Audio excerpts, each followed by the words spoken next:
순자는 선영을 빤히 노려보며 말했습니다. 내가 며칠 전에 한 말을 내가 모를 줄 아냐? 제사 간소화하자고 했잖아. 선영의 눈가에 눈물이 맺혔습니다. 어머니, 그건 그냥 말씀드려 본 거예요. 제가 정말 그런 짓을 할 사람 같으세요? 하지만 순자의 목소리는 점점 격해졌습니다. 그럼 누가 그랬다는 거야? 귀신이 가져갔단 말이냐? 내가 50년 넘게 이 집에서 살면서 이런 일은 처음이다. 추석을 앞둔 9월의 어느 날 경상도 산골 마을 끝자락에 자리한 종갓집에는 여느 해와 다름없는 분주함이 감돌고 있었습니다. 기와지붕 아래 넓은 마당에는 이른 아침부터 벌초를 마치고 돌아온 남정네들의 웃음소리가 메아리쳤고 안채에서는 여인네들의 바쁜 손놀림이 이어지고 있었죠. 선영아, 무썰기는 다 끝났나? 아직 배추전도 부쳐야 하고 나물도 무쳐야 하는데. 시어머니 오순자의 목소리가 부엌 안팎으로 울려 퍼졌습니다. 70을 넘긴 나이에도 허리는 꼿꼿하고 눈빛은 여전히 날카로웠어요. 50년 넘게 이 집 종부 자리를 지켜온 순자에게는 제사만큼은 절대 양보할 수 없는 영역이었습니다. 순자는 어린 시절부터 어머니와 할머니로부터 배운 제사법을 그대로 지켜오고 있었어요. 상에 올릴 음식의 가짓수부터 놓는 위치까지 모든 것이 조상 대대로 내려온 법도에 따라야 했습니다. 조상님들께서 지켜보고 계시는데 함부로 바꿀 수는 없다는 것이 순자의 철칙이었죠. 네, 어머니. 곧 끝납니다. 며느리 선영은 묵묵히 고개를 끄덕이며 손에 든 칼질을 멈추지 않았습니다. 28배 이 집으로 시집와서 벌써 15년째 선영은 매년 이맘때면 어김없이 찾아오는 이 전쟁 같은 시간들을 견뎌내고 있었어요. 새벽 4시에 일어나 밤 11시까지 쉴 틈 없이 이어지는 제사 준비는 체력적으로도 정신적으로도 만만치 않은 일이었습니다. 하지만 올해는 뭔가 달랐습니다. 며칠 전 선영이 무심코 던진 한마디가 집안 분위기를 미묘하게 바꿔놓았거든요. 그날 저녁 남편 동철과 아이들 교육비 이야기를 하던 중이었습니다. 요즘은 제사도 간소화하는 집이 많다더라고요. 우리 동네 박씨 집도 올해부터는 상을 줄인다고 하던데 예전처럼 20가지씩 차리지 말고 10가지 정도만 해도 조상님들께서 이해해 주시지 않을까요? 선영의 이 말은 단지 경제적 부담을 조금이라도 덜어보자는 선의에서 나온 것이었습니다. 아이들 학원비며 생활비며 요즘같이 모든 물가가 오르는 시기에 제사 비용만 해도 월급의 상당 부분을 차지했거든요. 하지만 순자에게는 이 말이 전혀 다르게 들렸습니다. 그때 순자의 얼굴이 순간 굳어지는 걸 선영은 놓치지 않았습니다. 순자는 찻잔을 탁 내려놓으며 단호하게 말했어요. 우리 집은 우리 집이야. 남의 집 따라할 이유가 뭐가 있나? 조상님들께서 지켜보고 계시는데 함부로 바꿀 수는 없는 일이지. 우리 집안은 300년 동안 이렇게 제사를 모셔왔어.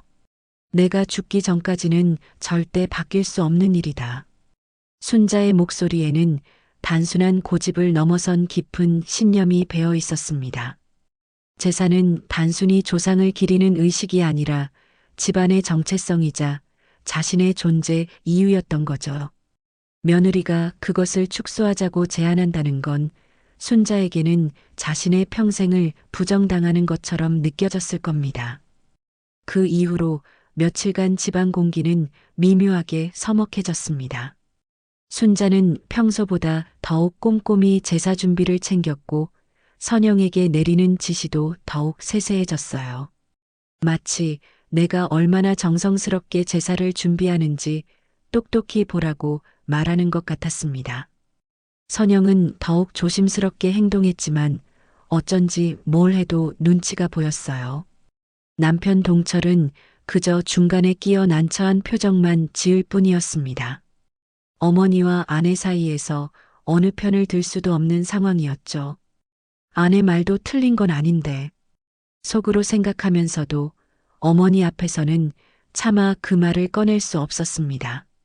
마당 한켠에는 이 집의 터줏대감 격인 진돗개 백구가 자리를 지키고 있었어요. 새하얀 털에 검은 점이 하나 박힌 백구는 벌써 7살 사람으로 치면 중년에 접어든 나이였습니다. 선영이 시집 온 지는 어느덧 15년이 되었지만 백구가 집에 들어온 건 그보다 훨씬 뒤의 일이었습니다. 강아지였던 백구가 처음 마당에 들어왔을 때부터 그는 유독 선영을 따르며 곁을 지켰습니다. 말 한마디 없이도 서로의 마음을 아는 사이였어요. 그런 백구였기에 요즘 집안 분위기가 예사롭지 않다는 걸 누구보다 먼저 눈치챘습니다. 백구야, 너도 긴장되니? 선영이 잠깐 밖으로 나와 백구의 머리를 쓰다듬자 백구는 꼬리를 살랑살랑 흔들며 선영의 손길을 받았습니다. 하지만 백구의 눈빛에는 뭔가 불안한 기색이 어려 있었어요. 마치 앞으로 일어날 일을 미리 예감하기라도 하는 듯이 말이죠.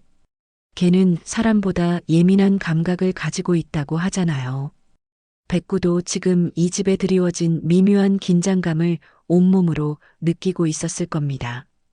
평소 같으면 느긋하게 마당 한 구석에서 졸고 있을 시간인데 오늘따라 백구는 계속해서 주변을 살피고 있었어요. 선영아. 순자의 부름에 선영은 급히 부엌으로 돌아갔습니다. 한우는 냉장고에서 꺼내서 상온에 두고 전복도 소금물에 담가놔야 해. 그리고 과일들도 한 번 더 닦아서 상자에 정리해 두고 순자는 제사상에 올릴 재료들을 하나하나 점검하며 지시했습니다. 냉장고 안에는 이번 제사를 위해 정성스럽게 준비한 재료들이 가득했어요. 특히 한우 등심과 전복은 순자가 직접 시장에 나가 골라온 것으로 평소 같으면 쉽게 구입하지 못할 귀한 것들이었습니다. 이 한우 한 근에 5만 원이 넘는다더라고. 그래도 조상님들 앞에 올릴 건데 싼 걸 쓸 수는 없지. 순자는 혼잣말처럼 중얼거렸지만 그 말은 분명히 선영에게 들리도록 한 것이었어요. 간소화하자던 내 말이 얼마나 어리석은 생각인지 알겠니? 하는 무언의 메시지였죠. 제사 당일 새벽 5시 순자는 평소보다 1시간 일찍 잠에서 깼습니다. 오늘만큼은 모든 것이 완벽해야 한다는 마음에 밤새 뒤척이다 결국 잠을 설쳤거든요. 조심스럽게 부엌으로 향한 순자는 어둠 속에서도 익숙한 손놀림으로 불을 켜고 제사 준비의 마지막 점검을 시작했습니다. 이게 무슨... 순자의 얼굴이 순간 창백해졌습니다. 어제 저녁까지 분명히 냉장고 안에 정리해둔 한우 등심 2근이 보이지 않았거든요. 서둘러 냉장고 안을 뒤져봤지만 어디에도 없었습니다. 전복이 들어있던 스티로폼 상자도 마찬가지였어요. 아니, 이럴 수가... 순자는 떨리는 손으로 냉동실까지 샅샅이 뒤져봤습니다. 하지만 어제까지 분명히 있던 것들이 감쪽같이 사라져 있었어요. 과일이 담긴 비닐봉지도 없고 제사상에 올린 전통주까지 자취를 감췄습니다. 이 귀한 것들이 어디로 간 거냐? 조상님들 앞에 어찌 이런 불경이 있단 말이냐? 순자는 주저앉으며 중얼거렸습니다. 손에 든 냉장고 문이 덜덜 떨렸어요. 300년 집안 전통을 이어온 자신이 조상님들 앞에 제대로 된 상차림도 못한다는 생각에 머릿속이 하얘졌습니다. 소리를 들은 선영이 급히 부엌으로 나왔습니다. 어머니, 무슨 일이세요? 선영아, 한우하고 전복이 없어졌어. 과일이랑 술까지. 어제 저녁에 분명히 여기 있었는데 어디로 간 거냐? 순자의 목소리는 당황과 분노가 뒤섞여 있었습니다. 선영도 놀라 냉장고를 들여다봤습니다. 정말 없네요. 이상하다. 제가 어젯밤에 마지막으로 확인했을 때는 분명히 있었는데요. 그때 일찍 일어난 큰아들 성민이 부엌으로 들어왔습니다. 할머니, 무슨 일이야? 새벽부터 왜 이렇게 시끄러워? 성민아, 너 혹시 냉장고에서 뭐 꺼낸 거 없니? 순자가 다급히 물었습니다. 아니요. 저는 어제 저녁 먹고 바로 방에 들어갔는데요. 성민은 영문을 모르겠다는 표정이었습니다. 이때 먼저 도착한 친척 중 한 명인 시누이 미경이 부엌으로 들어왔습니다. 언니, 무슨 일이야? 새벽부터 웅성웅성. 순자는 상황을 설명했고 미경은 깜짝 놀라며 맞장구를 쳤습니다. 어머, 그런 비싼 걸 어떻게? 다시 사러 갈 시간도 없고. 그러게 말이야. 새벽 5시에 문영 가게가 어디 있겠어. 순자는 한숨을 푹 쉬었습니다. 그때 미경이 뭔가 기억난 듯 말했습니다. 아, 그런데 언니 새벽에 화장실 갔다 오는 길에 선영이가 부엌 쪽으로 가는 걸 봤어. 새벽 4시쯤 됐나? 그때는 별 생각 없이 봤는데 순간 부엌이 조용해졌습니다.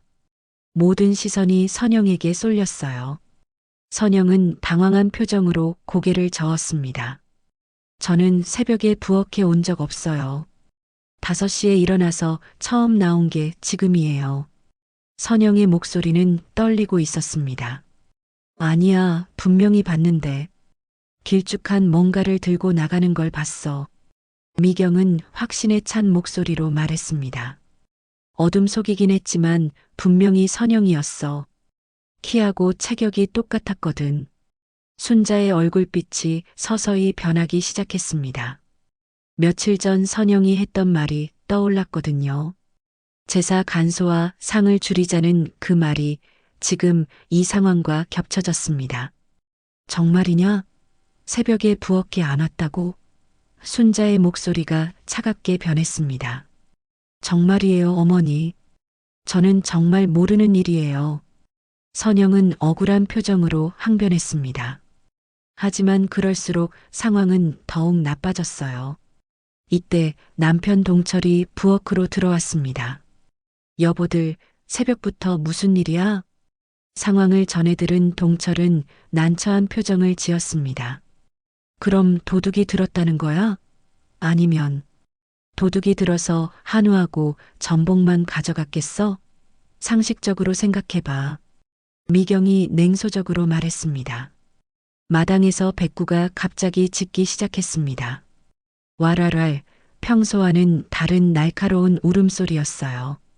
마치 뭔가 잘못되었다는 걸 알리려는 것 같았습니다. 순자는 선영을 빤히 쳐다보며 말했습니다. 선영아, 내가 며칠 전에 한 말을 내가 못 들은 줄 아냐? 제사 간소화하자고 했잖아. 어머니, 그건 그냥 드린 말씀이었을 뿐이에요. 제가 정말 그런 짓을 할 사람인 줄 아세요? 선영의 눈에 눈물이 맺혔습니다. 사람 마음은 모르는 법이야. 겉으로는 순한 척하면서 미경이 옆에서 거들었습니다. 동철이 곤란한 표정으로 끼어들었습니다. 형님, 선영이가 그럴 사람이 아니에요. 분명 다른 이유가. 그럼 누가 그랬다는 거야? 귀신이 가져갔단 말이야? 순자의 목소리가 점점 높아졌습니다. 내가 50년 넘게 이 집에서 살면서 이런 일은 처음이야. 선영은 더 이상 할 말이 없었습니다. 아무리 부인해도 상황은 점점 자신에게 불리하게 돌아가고 있었어요. 새벽에 부엌에 왔다는 목격담까지 나온 마당에 무엇으로 자신의 결백을 증명할 수 있을까요? 친척들이 하나둘 모여들기 시작했고 소문은 금세 퍼져나갔습니다. 제사 재료가 없어졌다더라. 새벽에 누군가 부엌에서 나오는 걸 봤다더라는 이야기들이 수군거리며 오갔어요. 순자는 깊은 한숨을 쉬며 말했습니다. 조상님들께 무슨 면목으로 이런 보잘것없는 상을 차리겠냐. 300년 집안 체면이 이렇게 무너지는구나. 오전 9시가 되자 친척들이 하나둘 모여들기 시작했습니다. 제사 재료가 사라졌다는 소문은 이미 온 집안에 퍼져 있었어요. 사람들은 수군거리며 선영을 힐끔힐끔 쳐다봤습니다. 그 시선들이 마치 가시처럼 선영의 마음을 찔렀어요. 언니, 정말 큰일 났네.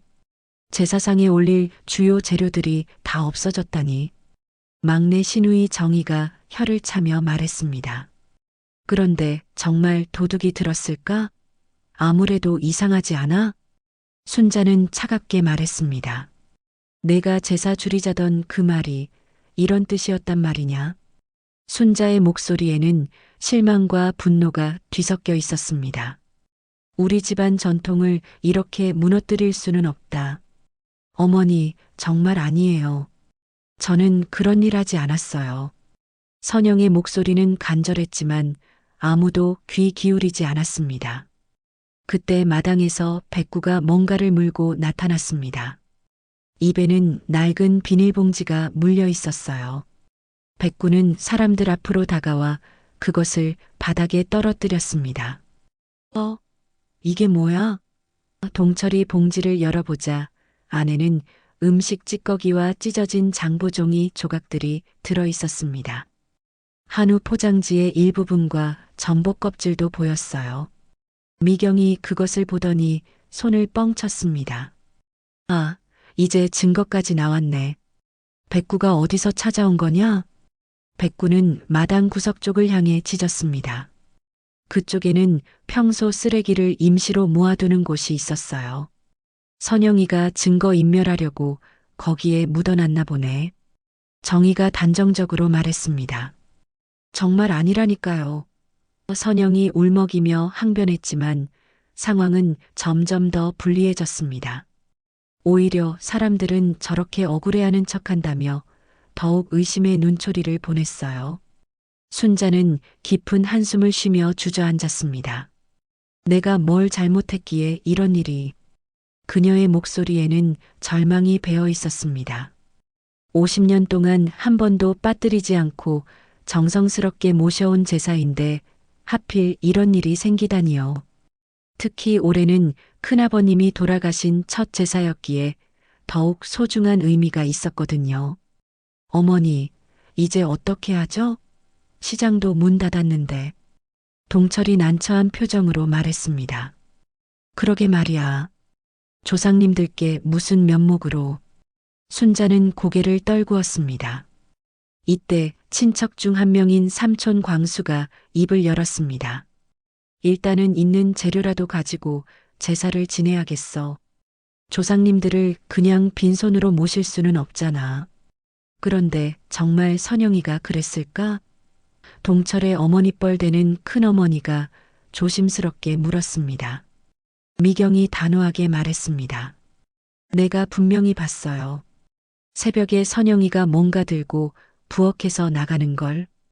그리고 며칠 전에 제사 간소화하자고 한 것도 그렇고 그건 그냥 경제적인 부담을 생각해서 한 말이었어요.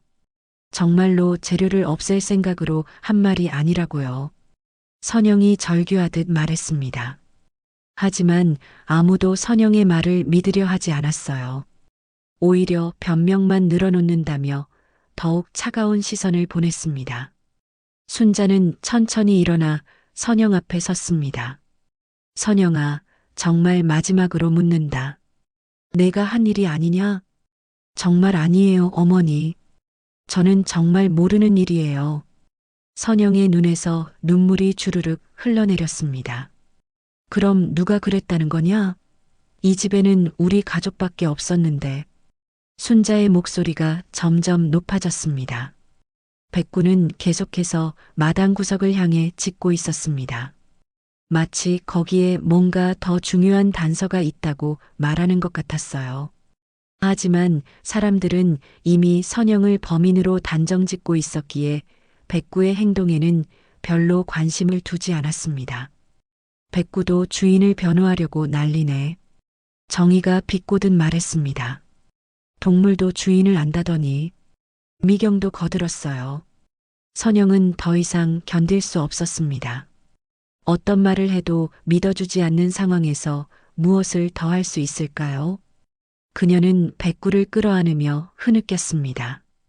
백구야, 너라도 날 믿어주지? 선영의 목소리는 애원하는 것 같았습니다. 백구는 선영의 얼굴을 핥아주며 위로했어요. 하지만 그 모습조차 사람들에게는 주인과 공범인 것처럼 보인다는 비아냥거림만 샀습니다. 순자는 깊은 실망감을 감추지 못했습니다. 내가 며느리를 잘못 봤구나. 겉으로는 순해 보이더니 어머니, 선영이가 정말 그럴 사람이 아니에요. 동철이 간신히 입을 열었지만 목소리에는 확신이 부족했습니다. 그럼 내가 봤냐? 새벽에 부엌에서 나오는 걸 미경이가 분명히 봤다는데 증거까지 나왔는데도 아직도 모르겠다는 거냐? 순자는 아들에게도 차가운 시선을 보냈습니다. 동철은 더 이상 말할 수 없었어요. 아내를 믿고 싶었지만 상황이 너무나 불리했거든요. 게다가 어머니와 친척들 모두가 선영을 의심하고 있는 상황에서 혼자만 그녀를 옹호하기는 어려웠습니다. 결국 제사는 남은 재료들로 간소하게 치러졌습니다. 평소에 절반도 안 되는 음식들이 상에 올랐고 순자는 조상님들께 사죄하는 마음으로 절을 올렸어요. 하지만 그 마음 속에는 며느리에 대한 실망과 분노가 깊게 자리 잡고 있었습니다. 제사가 끝난 뒤에도 분위기는 무겁기만 했습니다. 친척들은 선영을 피하듯 했고 선영은 구석에서 혼자 울고 있었어요. 백구만이 유일하게 선영 곁을 지키고 있었습니다. 제사가 끝나고 며칠이 지나자 소문은 마을 전체로 퍼져나갔습니다. 마을회관 앞 평상에 모인 동네 아주머니들은 수군거리며 이야기꽃을 피웠어요. 종갓집 며느리가 제사 재료를 훔쳤다더라. 그것도 한우하고 전복 같은 비싼 것들을. 옆집 순덕이가 목소리를 낮춰 말했습니다. 아이고 세상에. 제사 재료를 어떻게 그래. 조상님들이 지켜보고 계시는데. 건너편 집 영숙이가 혀를 차며 대답했어요. 그런데 그 며느리가 며칠 전에 제사도 간소화하자고 했다더라고. 요즘 세상이 다 그렇지 뭐. 전통은 안중에도 없고. 소문은 꼬리에 꼬리를 물고 퍼져나갔습니다. 장에서도 버스 정류장에서도 사람들이 모이는 곳이면 어디서든 종갓집 며느리 이야기가 화제였어요. 그리고 그 이야기는 점점 과장되어 갔습니다. 제사 재료만 훔친 게 아니라 돈까지 훔쳤다더라. 원래 성격이 그랬는데 이제야 드러난 거래. 저런 며느리를 두고 시어머니가 얼마나 속상하겠어. 선영은 이런 시선들을 견디며 하루하루를 버텨야 했습니다. 아이들 학교에 데려다 주려고 나가면 사람들의 수군거림이 들렸고 장을 보러 가면 가게 주인조차 냉담한 표정을 지었어요. 엄마, 왜 사람들이 우리를 이상하게 쳐다봐? 둘째 아들 성우가 천진난만하게 물었습니다. 선영은 가슴이 찢어지는 것 같았어요. 아이들마저 이런 상황에 휘말리게 되다니. 괜찮다, 성우야. 엄마는 아무 잘못도 안 했어. 하지만 아이들 학교에서도 소문은 이미 퍼져 있었습니다. 다른 학부모들이 수군거리는 소리가 아이들 귀에까지 들어갔거든요. 집에서도 상황은 나아지지 않았습니다. 순자는 선영과 말을 섞지 않았고 동철은 그저 눈치만 보며 어정쩡한 태도를 보였어요. 식사 시간마다 흐르는 무겁고 차가운 침묵은 온 가족을 짓눌렀습니다. 아빠, 할머니는 왜 엄마한테 화났어? 큰아들 성민이 아버지에게 조심스럽게 물었습니다. 동철은 대답하지 못했어요.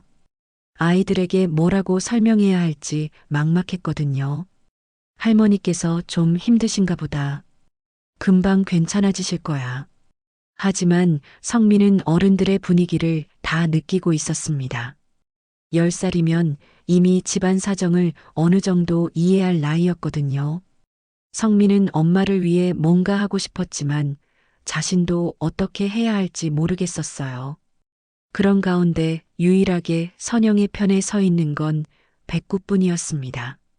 백구는 선영이 어디를 가든 그림자처럼 따라다녔어요. 선영이 방에 들어가 울고 있으면 문 앞에서 꼼짝하지 않고 지켰고, 선영이 마당 일을 하면 곁에서 함께 있어 주었습니다. 백구야, 너만이라도 날 믿어줘서 고마워. 선영이 백구의 머리를 쓰다듬으며 중얼거렸어요. 백구는 선영의 손길을 받으며 꼬리를 살짝 흔들었습니다. 그 눈빛에는 걱정하지 마세요. 제가 지켜드릴게요라고 말하는 것 같은 따뜻함이 있었어요. 하지만 집안 사람들에게는 백구의 이런 행동마저 못마땅했습니다. 적에도 주인 편만 든다. 걔도 사람을 닮는다더니라는 말들이 나왔거든요.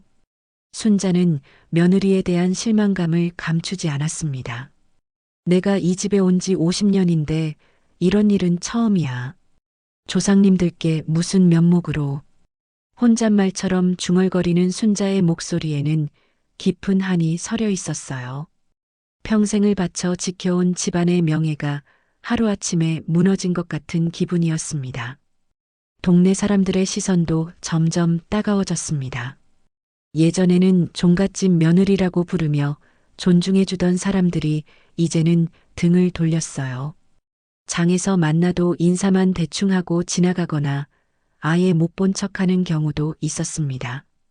특히 같은 또래의 며느리들 사이에서는 저런 일을 어떻게 할 수 있냐는 비난이 쏟아졌어요. 시어머니께 그렇게 하다니, 제사를 그렇게 생각하다니라는 말들이 끊이지 않았습니다. 선영은 점점 집 밖으로 나가기가 힘들어졌습니다. 어디를 가든 사람들의 따가운 시선과 수군거림을 감당해야 했거든요. 결국 꼭 필요한 일이 아니면 집에만 머물렀어요. 그런 선영을 보며 아이들도 마음이 아팠습니다. 평소 밝고 활발했던 엄마가 점점 풀이 죽어가는 모습을 지켜보는 건 아이들에게도 큰 상처였어요. 엄마, 우리가 뭔가 도와줄까? 성민이 엄마에게 다가가 말했습니다. 괜찮다, 성민아. 엄마는 정말 아무 잘못도 안 했어. 언젠가는 다 밝혀질 거야. 선영은 아들을 끌어안으며 말했지만 목소리에는 확신이 부족했어요. 과연 언제쯤 이 오해가 풀릴까요?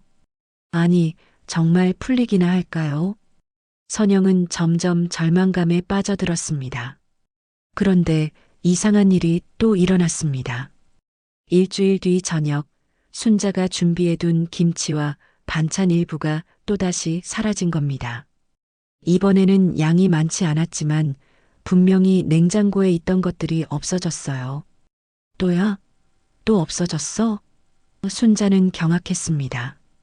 이번에도 모든 의심은 선영에게 향했습니다. 첫 번째도 모자라서 또? 라는 비난이 쏟아졌어요. 선영은 더욱 억울했지만 이미 한 번 의심받은 상황에서 누가 믿어줄까요? 정말 아니에요. 저는 정말 모르는 일이라고요. 선영은 울먹이며 항변했지만 사람들의 시선은 더욱 차가워졌습니다. 백구는 이번에도 마당 구석을 향해 계속 짖었지만 아무도 주에 깊게 보지 않았어요. 모든 사람이 이미 선영을 범인으로 단정짓고 있었거든요. 두 번째 사건이 일어난 지 사흘이 지난 어느 저녁, 집안 분위기는 더욱 차가워졌습니다. 순자는 선영과 같은 공간에 있는 것조차 불편해했고 식사 시간에도 한마디 말을 건네지 않았어요. 동철은 그런 어머니와 아내 사이에서 괴로워했지만 어느 편을 들 수도 없는 상황이었습니다. 어머니, 선영이가 정말 그런 사람이 아니에요. 15년을 함께 살아온 제가 보장합니다. 동철이 용기를 내어 말했지만 순자는 쌀쌀하게 대답했어요. 내가 뭘 안다고 그래. 사람 속마음은 겉으로 드러나지 않는 법이야. 처음 한 번도 모자라서 또 그런 짓을 하다니. 순자의 목소리에는 깊은 실망과 분노가 배어 있었습니다. 특히 두 번째 사건까지 일어나자 순자의 마음속에는 더 이상 의심의 여지가 없었어요. 조상님들 모시는 일을 이렇게 망쳐서야. 우리 집안이 동네에서 어떤 소리를 듣겠냐. 순자는 한숨을 푹 쉬며 말했습니다. 300년 내려온 집안 체면이 하루아침에 무너지는구나. 순자에게는 체면이 무엇보다 중요했습니다. 종갓집 며느리로서 평생을 살아온 자신의 삶 자체가 그 체면과 전통 위에 서 있었거든요. 그런데 이제 동네 사람들이 자신의 집을 어떻게 바라볼까요? 저 집은 며느리가 제사 재료까지 훔치는 집이라고 손가락질 당할 생각을 하니 견딜 수가 없었어요. 선영은 방 안에서 혼자 울고 있었습니다. 아무리 결백을 주장해도 믿어주는 사람이 없었어요. 남편조차 확신을 가지고 자신을 믿어주지 못하는 상황에서 더 이상 무엇을 할 수 있을까요? 엄마, 괜찮아? 큰아들 성민이 조심스럽게 방문을 두드렸습니다. 괜찮다, 성민아. 엄마는 정말 아무 잘못도 안 했어. 너희들만은 엄마를 믿어주지? 선영이 눈물을 닦으며 아들을 끌어안았어요. 당연히 믿어요.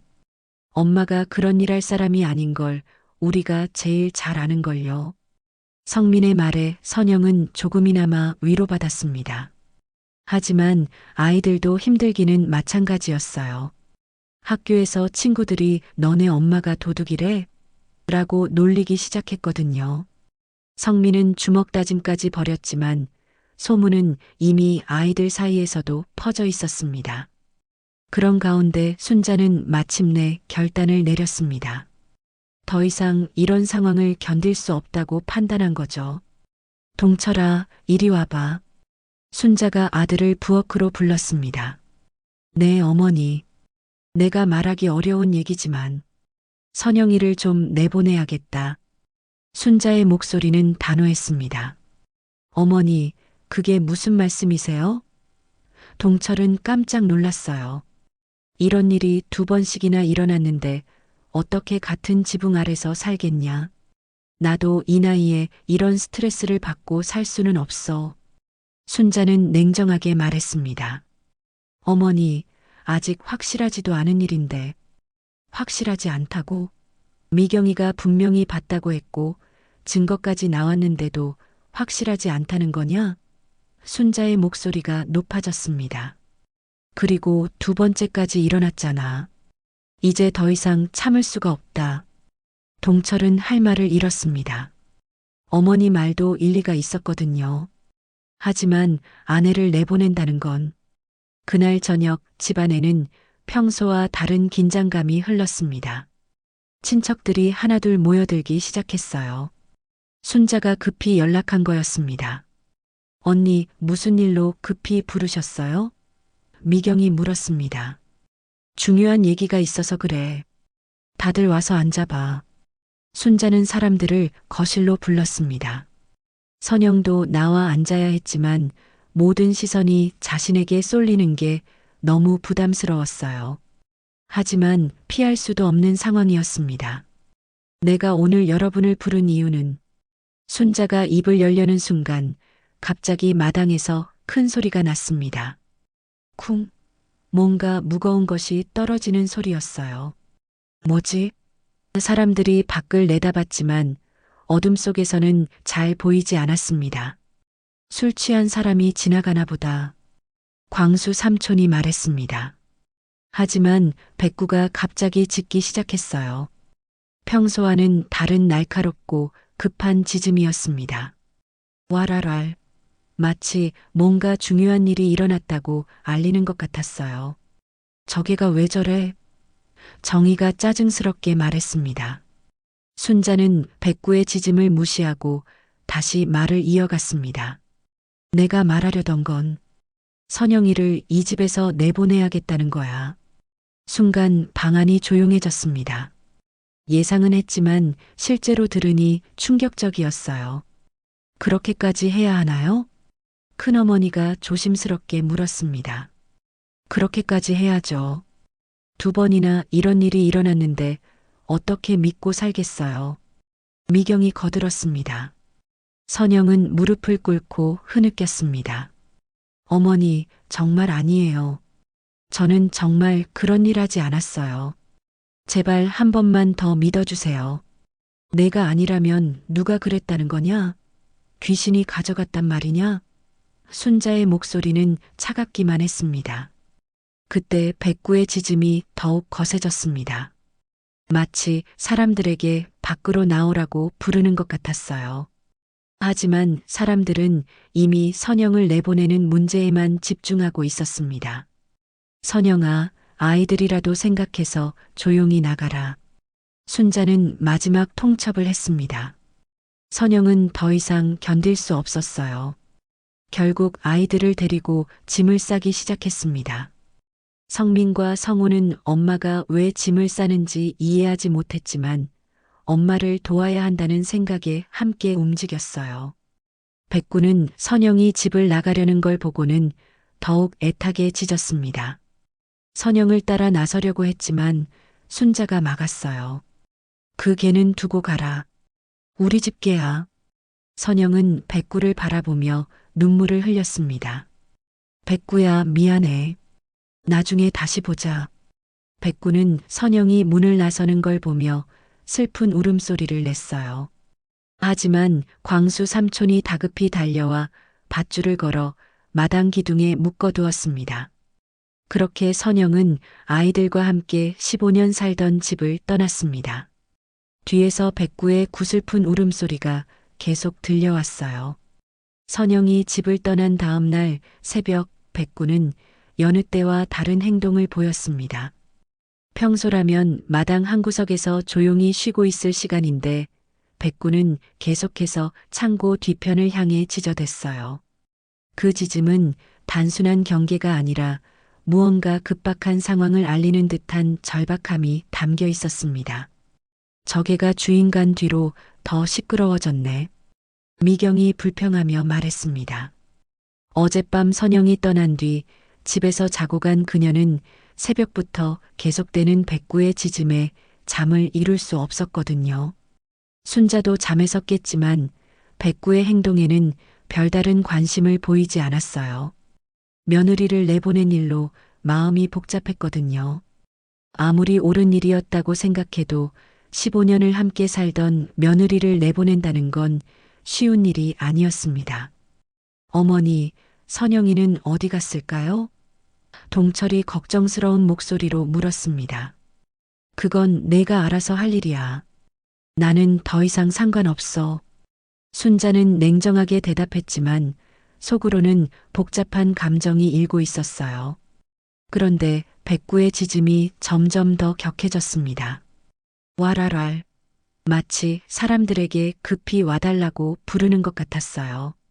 백구는 창고 뒤편을 향해 몇 걸음 가다가 다시 돌아와서 사람들을 쳐다보곤 했습니다. 저개가 뭔가 이상하네. 광수 삼촌이 중얼거렸습니다. 하지만 사람들은 여전히 백구의 행동을 대수롭지 않게 여겼어요. 주인을 잃은 개가 예민해진 것 정도로만 생각했거든요. 오전이 되자 백구는 더욱 적극적으로 움직이기 시작했습니다. 입에 뭔가를 물고 와서는 사람들 앞에 떨어뜨렸어요. 이번에는 찢어진 장부 조각과 함께 고기 포장지가 섞여 있었습니다. 또 쓰레기를 물고 오네. 정의가 인상을 찌푸렸습니다. 아무래도 저게도 문제가 있는 것 같아. 주인 닮아서. 미경이 비꼬듯 말했어요. 하지만 백구는 포기하지 않았습니다. 계속해서 창고 뒤편을 향해 짖으며 사람들의 관심을 끌려고 했어요. 마치 거기에 뭔가 중요한 게 있다고 말하는 것 같았습니다. 저개가 계속 저러네. 뭐가 있나 보러 갈까? 동철이 말했지만 다른 사람들은 관심을 보이지 않았어요. 그때 순자가 갑자기 기억난 듯 말했습니다. 아, 맞다. 영호는 어디 갔지? 어제 술 마시고 들어온다고 했는데 아직도 안 들어왔네. 시동생 영호는 평소 술을 좋아했지만 밤을 새워 돌아오지 않는 경우는 드물었어요. 특히 형님 댁에 친척들이 모인 날에는 더욱 그랬죠. 영호 형은 어디 갔을까? 동철이 의아해했습니다. 술집에서 못 일어나고 있는 거 아닐까? 광수 삼촌이 추측했어요. 하지만 백구의 행동은 점점 더 이상해졌습니다. 이제는 아예 창고 뒤편으로 달려가서는 땅을 파헤치기 시작했어요. 흙투성이가 된 채로 무언가를 찾고 있는 것 같았습니다. 저게가 정말 이상하다. 뭘 저렇게 파고 있는 거야? 미경이 궁금해하며 말했습니다. 그때 백구가 뭔가를 발견한 듯 더욱 격렬하게 파기 시작했어요. 그리고 잠시 후 입에 무언가를 물고 나타났습니다. 찢어진 장부와 함께 술병 조각이 섞여 있었어요. 저건 뭐지? 동철이 백구가 물고 온 것들을 자세히 보았습니다. 장부 조각을 펼쳐보니 뭔가 적혀 있었어요. 빚독촉장, 이번 달 안에 꼭 담보물건 압류 같은 글자들이 보였습니다. 이게 뭐야? 영호 이름이 적혀 있네. 광수 삼촌이 놀라며 말했습니다. 사람들이 하나둘 모여들기 시작했어요. 백구가 물고 온 것들을 자세히 살펴보니 분명히 영호와 관련된 것들이었습니다. 영호가 빚이 있었나? 순자가 당황스러워했습니다. 저는 몰랐는데요. 동철도 의외라는 표정이었어요. 그때 백구가 다시 창고 뒤편으로 달려가며 짖기 시작했습니다. 이번에는 사람들도 뭔가 이상하다는 걸 느꼈어요. 한번 가서 보자. 동철이 먼저 움직였습니다. 사람들이 백구를 따라 창고 뒤편으로 갔을 때 충격적인 광경이 펼쳐졌습니다. 영호가 술에 취해 쓰러져 있었고 그 곁에는 사라졌던 제사 재료들의 포장지와 상자가 널브러져 있었어요. 어머, 이게 무슨... 순자는 그 자리에서 주저앉았습니다. 한우 포장지, 전복이 들어있던 스티로폼 상자, 과일 봉지, 그리고 전통 주변까지 그동안 사라졌던 모든 것들의 흔적이 거기에 있었습니다. 영호야, 영호야. 동철이 동생을 흔들어 깨웠습니다. 영호는 술에 취해 정신을 잃고 있었지만 주변에 널려있는 빚 독촉장들이 상황을 말해주고 있었어요. 최종 통보, 법적 조치 예고, 담보물건 압류 예정 같은 무서운 글자들이 적힌 서류들이 바람에 흩날리고 있었습니다. 이게 도대체 무슨 일이야?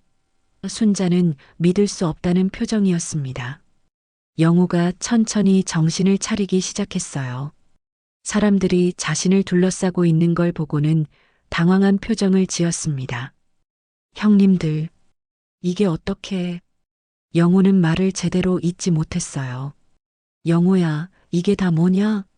왜 제사 재료들이 여기에 있는 거야? 동철이 다급히 물었습니다. 영호는 한참을 망설이다가 울먹이기 시작했어요. 형님, 죄송합니다. 제가 잘못했습니다. 뭘 잘못했다는 거야? 똑똑히 말해봐. 순자의 목소리가 떨리고 있었습니다. 빚쟁이들이 오늘 당장이라도 들이닥친다고 해서 영호는 눈물을 흘리며 고백하기 시작했습니다. 제사 재료라도 빼돌려서 돈을 만들어 버텨보려고 했어요. 정말 죄송합니다. 순간 모든 사람들이 말을 잃었습니다. 그동안 선영을 의심하고 몰아세웠는데 진짜 범인은 따로 있었던 겁니다. 백구는 그제서야 안심한 듯 꼬리를 흔들며 사람들을 바라봤어요.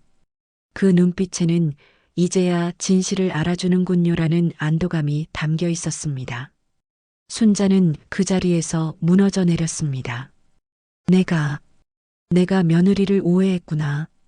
얼마나 억울했을까. 얼마나 모질었던가. 영호의 고백이 끝나자 창고 뒤편에는 무거운 침묵이 흘렀습니다. 그 침묵을 깬 것은 순자의 떨리는 목소리였어요. 영호야, 내가 정말 그런 일을... 순자는 믿을 수 없다는 듯 중얼거렸습니다. 50년 넘게 시동생으로 지내온 영호가 이런 일을 저질렀다니 아직도 현실감이 들지 않았어요. 영호는 고개를 들지 못한 채 흐느꼈습니다. 형수님, 정말 죄송합니다. 빚이 너무 많이 쌓여서 빚쟁이들이 당장 돈을 안 갚으면 집까지 넘어간다고 협박을 해서 그렇다고 제사 재료를 훔쳐? 광수 삼촌이 분노에 찬 목소리로 말했습니다. 조상님들 앞에 올릴 귀한 것들을 어떻게 그럴 수가 있어? 정말 다른 방법이 없었어요. 은행 대출도 안 되고 친구들한테 빌릴 돈도 이미 다 빌렸고 영호의 목소리는 절망에 가득 차 있었습니다. 동철이 다가가 작은아버지의 어깨를 붙잡으며 울먹였습니다. 작은아버지, 그럼 저한테라도 말씀하셨어야죠. 왜 이런 식으로? 어떻게 말하니? 내 집도 아이들 교육비며 생활비로 힘든 거 내가 다 아는데 내가 더 짐이 될 수는 없었어. 영호는 울먹이며 대답했습니다. 순자는 천천히 영호 앞에 다가갔습니다. 그 얼굴에는 분노보다는 깊은 실망과 안타까움이 서려 있었어요. 영호야, 내가 힘들었던 건 이해한다. 하지만 그렇다고 이런 식으로. 순자의 목소리가 떨렸습니다. 그보다도 내가 선영이를 얼마나 억울하게 만들었는지 생각해봐라. 그제서야 영호는 고개를 들었어요. 눈가에는 눈물이 가득했습니다. 형수님, 정말 죄송합니다. 선영이 형수님이 그렇게 억울해하는 걸 보면서도 차마 말을 할 수가 없었어요. 왜 말을 못했어? 미경이 화를 내며 말했습니다. 내가 새벽에 선영이가 부엌에서 나오는 걸 봤다고 했을 때 왜 그때 진실을 말하지 않았어? 그게 영호는 말을 잇지 못했어요. 사실 그날 새벽에 미경이 본 것은 영호 자신이었습니다. 어둠 속에서 실루엣만 보고 선영으로 착각한 거였죠. 하지만 영호는 그 오해를 바로잡을 용기가 없었어요. 너 때문에 15년 동안 이 집에서 성실하게 살아온 며느리가 도둑 취급을 받았어. 순자의 목소리가 높아졌습니다. 너 때문에 우리 가족이 뿔뿔이 흩어졌고 마침 그때 마을 사람 몇 명이 소문을 듣고 몰려왔습니다. 제사 재료 도둑의 정체가 밝혀졌다는 소식이 벌써 퍼진 거였어요. 어머, 정말이네. 영호 씨가 그런 일을. 동네 아주머니가 놀라며 말했습니다. 그럼 선영이는 억울하게 당한 거네. 아이고, 그 며느리가 얼마나 속상했을까. 또 다른 사람이 혀를 차며 말했어요. 사람들이 하나둘 모여들자 영호는 더욱 위축되었습니다. 그동안 숨겨왔던 일이 이렇게 드러나게 될 줄은 꿈에도 몰랐거든요. 영호 씨, 빚이 얼마나 되길래 그런 짓을? 한 사람이 물었습니다. 영호는 작은 목소리로 대답했어요. 사업이 망하면서 빚이 눈덩이처럼 불어났어요. 사람들은 혀를 찼습니다. 금액이 얼마인지는 몰라도 그렇다고 제사 재료를 훔칠 일은 아니었죠. 그래도 제사 재료를 어떻게 해? 사람들의 비난이 쏟아졌습니다. 그때 백구가 영호 앞으로 다가왔어요. 영호를 물거나 위협하는 것이 아니라 그저 조용히 바라볼 뿐이었습니다. 마치 이제라도 진실을 말해줘서 고맙다고 하는 것 같았어요. 영호는 백구를 보며 더욱 마음이 아팠습니다. 백구야, 미안하다. 내가 계속 진실을 알리려고 했는데 사람들이 못 알아들었구나. 백구는 꼬리를 한번 흔들어 주었어요. 원망하기보다는 이해한다는 듯한 모습이었습니다. 순자는 깊은 한숨을 쉬며 말했습니다. 이제 어떻게 하지? 선영이에게 어떤 면목으로? 그녀의 목소리에는 깊은 후회가 배어 있었어요. 15년을 함께 살아온 며느리를 의심하고 집에서 내보낸 자신의 행동이 얼마나 잘못되었는지 깨달았거든요. 어머니, 일단 선영이를 찾아야 해요. 어디 있는지도 모르는데. 동철이 걱정스럽게 말했습니다. 맞아. 빨리 찾아서 사과해야지. 광수 삼촌도 거들었어요. 그때 한 사람이 말했습니다. 아까 버스터미널 쪽에서 선영이를 봤다는 사람이 있던데 아이들하고 함께 있었다고. 버스터미널? 순자는 가슴이 철렁했어요. 혹시 선영이 아이들을 데리고 어디 멀리 가버린 건 아닐까요? 일단 찾아보자. 동철이 서둘러 말했습니다. 사람들이 흩어져서 선영을 찾기 시작했어요. 하지만 이미 하루가 지난 상황에서 어디로 갔는지 알기는 쉽지 않았습니다. 순자는 그 자리에 주저앉으며 말했습니다. 내 불신이 눈을 가려 너를 의심했다. 내 고집과 체면 때문에 널 몰아세운 게 다 내 죄다. 마치 선영에게 하는 말 같았어요. 하지만 정작 선영은 어디에 있는지도 모르는 상황이었습니다. 얼마나 힘들었을까. 선영아, 이제야 깨닫는다. 순자의 목소리는 오열로 떨렸습니다. 영호도 그 옆에서 고개를 숙이고 있었어요. 자신의 잘못으로 가족이 이렇게 흩어지게 되었다는 죄책감에 견딜 수가 없었습니다. 백구는 순자 곁으로 다가가 조용히 앉았어요. 마치 걱정하지 마세요. 선영이를 찾을 수 있을 거예요 라고 위로하는 것 같았습니다. 마을 사람들도 모두 숙연해져서 아무도 고개를 들지 못했어요. 그동안 선영을 손가락질하고 비난했던 자신들의 행동이 부끄러웠거든요. 진실은 결국 드러나는 법이지. 그리고 그걸 밝혀낸 건 바로 저 진돗개였어. 한 사람이 조용히 중얼거렸습니다. 진실이 밝혀진 지 이틀이 지난 오후 동철이 마침내 선영과 아이들을 찾아냈습니다. 그들은 시내에서 1시간 거리에 있는 선영의 친정 언니 집에 머물고 있었어요. 선영은 갈 곳이 마땅치 않아 언니에게 사정을 털어놓고 임시로 신세를 지고 있었던 겁니다. 선영아. 동철이 문을 두드리며 조심스럽게 불렀습니다. 문이 열리자 선영의 모습이 보였어요. 이틀 사이에 많이 야윈 얼굴에는 지친 기색이 역력했습니다. 아이들도 엄마 뒤에서 아빠를 보며 복잡한 표정을 지었어요. 아빠, 성우가 먼저 달려나왔지만 성민은 여전히 서먹한 표정이었습니다. 선영아, 미안하다. 정말 미안해. 동철의 첫마디였습니다. 진실이 다 밝혀졌어. 영우가 모든 걸 자백했어.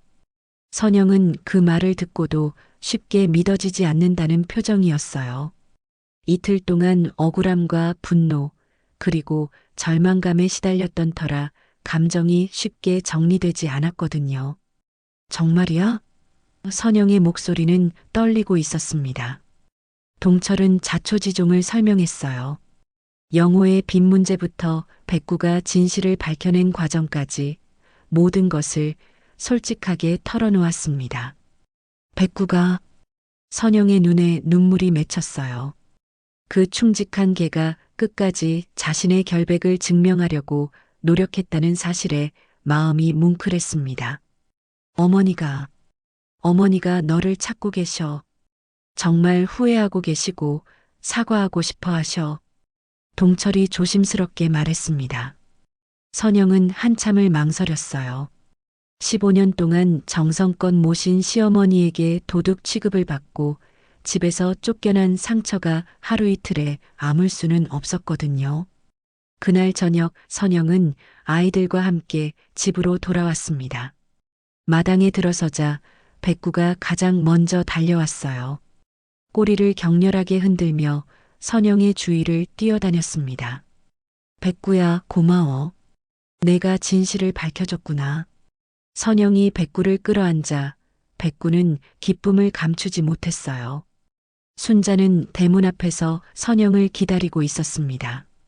이틀 사이에 더욱 늙어 보이는 순자의 모습에 선영도 마음이 아팠어요. 선영아. 순자는 며느리 앞에 다가가더니 갑자기 무릎을 꿇었습니다. 어머니, 왜 그러세요? 선영이 깜짝 놀라며 순자를 부축했어요. 내가 잘못했다. 내 불신이 눈을 가려서 너를 의심했어. 순자의 얼굴에는 깊은 주름 사이로 눈물이 흘러내렸습니다. 내 고집과 체면 때문에 널 몰아세운 게 다 내 죄야. 얼마나 힘들었을까. 선영아, 이제야 깨닫는다. 순자의 목소리는 오열로 떨렸고 선영의 눈에서도 눈물이 터져 나왔어요. 15년 동안 쌓인 정이 한순간에 되살아났습니다. 어머니, 저도 서운했지만 이제 다 지나간 일이에요. 선영도 울먹이며 말했습니다. 마을 사람들도 하나둘 모여들기 시작했어요. 그들 모두 선영에게 사과하고 싶어 했거든요. 선영이, 우리가 미안하다. 제대로 알아보지도 않고 너를 의심했어. 동네 안악들이 고개를 숙였습니다. 진실은 결국 드러나는 법이지. 그리고 그걸 밝혀낸 건 바로 백구였어. 한 사람이 백구를 바라보며 말했어요. 백구는 모든 사람들의 시선을 받으며 꼬리를 살짝 흔들었습니다. 마치 이제야 알아주시는군요라고 하는 것 같았어요.